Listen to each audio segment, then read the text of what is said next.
দেখো আমি আজকে চাল কুমড়োর বড়া করবো, তো চাল কুমড়োগুলোকে গোল গোল করে কেটে নিয়েছি, তার মাঝখানেও দেখো ফালি দিয়ে নিয়েছি। তো দেখো পিসটা দেখো, তো আমি এর মধ্যে একটু সিদ্ধ করে নিয়েছি, তারপরে ধুয়ে নুন মাখিয়ে এখন একটু হলুদ মাখিয়ে রাখলাম। আর এদিকে দেখো সরষা কাঁচা লঙ্কা বেটে রেখেছি। আর এখন আমি কি করবো, তো দেখো একটু, তো তোমরা একটু কিন্তু কমেন্টে জানিও এইভাবে চাল কুমড়োর বড়া ভেজে কারা কারা খেয়েছো।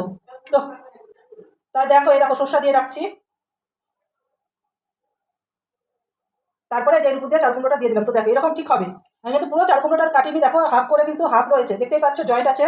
তো দেখো এবার এটার মধ্যেও দিয়ে দেবো এইভাবে আঙুল দিয়ে। আর শসাটার মধ্যে আমি নুন মিষ্টি লঙ্কা আর দিয়ে ভালো করে বেটে নিয়েছি কিন্তু। তো দেখো দারুণ লাগে কিন্তু খেতে, তোমরা কিন্তু কমেন্টে জানিও, যারা খাওনি আর যারা খেয়েছো অবশ্যই কমেন্টে জানিও। এটা কিন্তু খেতে দারুণ লাগে এইভাবে করলে।